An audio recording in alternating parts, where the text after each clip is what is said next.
Ya, seperti yang saya sebelum ni saya beritahu, kita nampak JDT memang cukup kuat dari segi transisi bertahan uh, ke menyerang lah. Itu sebab mereka mendapatkan gol yang disebabkan transition tersebut kita tidak dapat stop atau mengawal mereka untuk menjadikan gol. Dari segi sedikit kesilapan daripada pertahanan, kita dibolsi gol yang terlalu awal lah. Itu menyebabkan moral pemain agak down dan juga agak dari segi keyakinan juga agak nampak ketara lah. Itu sebab kita dibolsi separuh masa yang pertama dengan 3 jaringan gol, dan of course sedikit sebanyak memberi agak menyukarkan kita terlalu awal sangat apabila dua pertahanan kita terpaksa ditukar dalam separuh masa yang pertama.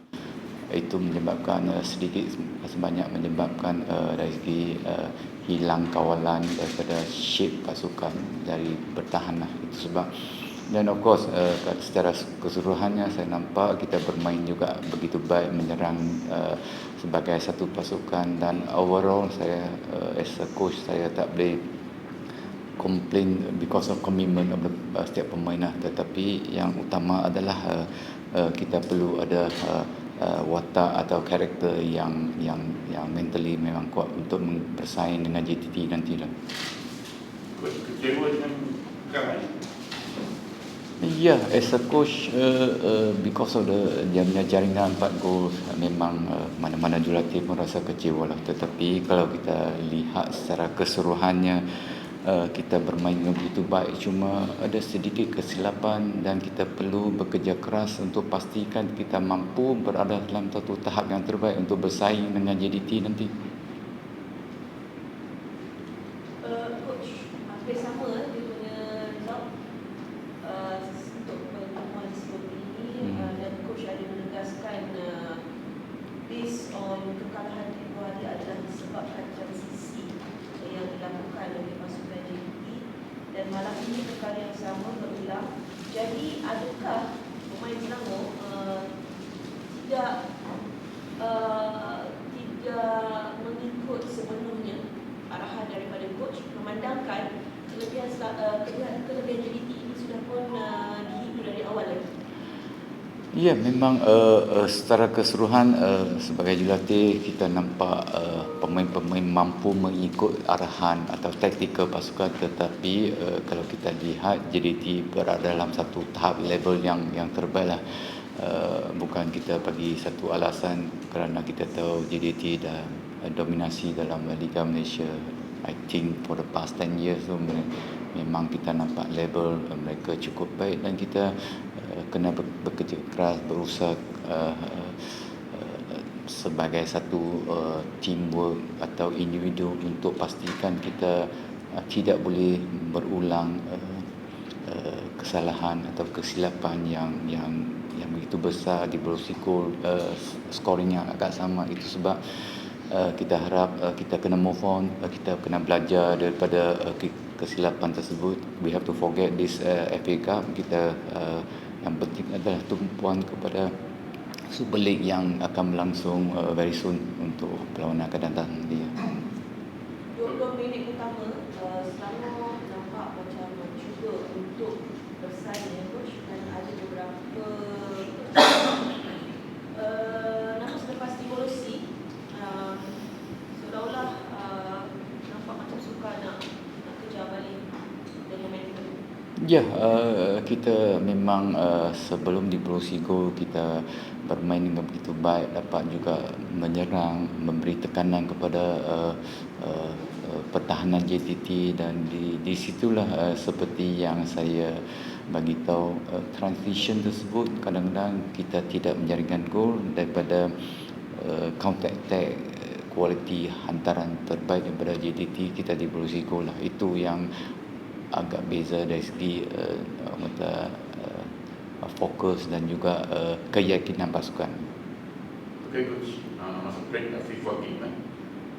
Tim JDT dah ada buat friendly match dengan Alvarez di Qatar, iaitu Champions of Liga Singapura yang menang 5-1. Dan mungkin salah satu tim yang momentum dia agak maintain Selangor masa break tu, adakah ada peluang tawarkan yang high intensity?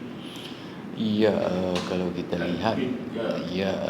dari segi persiapan latihan dan juga pasukan juga agak kurang kita dapat dapat menjalani latihan terbaiklah intensiti dari segi tempo perlawanan kerana 10 pemain dah bersama dengan skuad bangsaan, then of course kita pun cuma dapat training bersama dengan pemain-pemain daripada bawah 23. Dari segi intensiti, dari segi tempo agak melanan. Sebagai jurulatih saya tidak boleh bagi alasan tersebut, tetapi kita tahu bukan mudah untuk mendapatkan kompetitifnya friendly match di KL kerana banyak tim dah juga ada perlawanan, ada latihan tersendiri. Itu sebablah kita dapat berkumpul bersama dalam 3 hari sebelum kita datang ke JDT.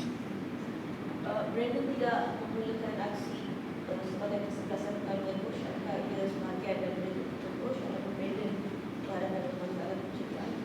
Ya, Brandon dah agak 3-4 perlawanan tidak bersama dengan pasukan, dan waktu itu pemain-pemain seperti Ali Faikal, Orozco dengan Alex bermain begitu baik di posisi tersebut. Kita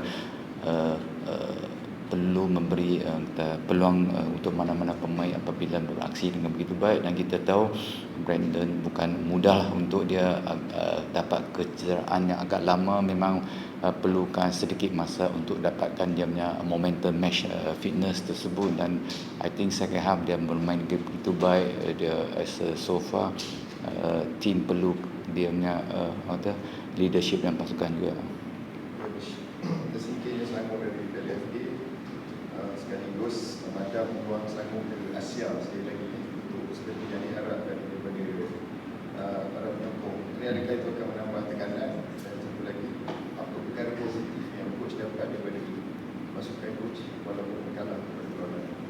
Iya, memang sasaran utama para penyokong cukup mengharapkan pasukan Selangor layak ke pentas Asia, tetapi kita tidak boleh give up begitu saja, kerana kalau kita lihat kita masih lagi dalam kedudukan liga terbaik. Kita mampu lagi bersaing, kita mampu lagi memberi harapan kepada para penyokong, kerana bukan mudah untuk bersaing atau satu tahap macam JDT. Ia perlu satu proses yang agak lama, kerana sebagai jurulatih saya baru bersama dengan pasukan Selangor, dan kita tahu rata-rata pemain Selangor masih lagi ramai pemain-pemain muda dan yang potensi besar. Sebagai jurulatih saya yakin pasukan Selangor mampu berada dalam satu tahap yang terbaik nanti.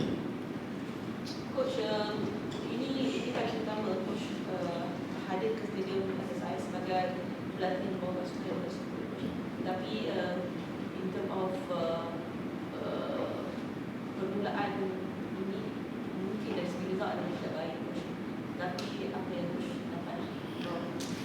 Ya, as a coach, dari segi positive side adalah kita nampak pemain-pemain dapat mampu bersaing dan mencipta peluang untuk mendapatkan gol.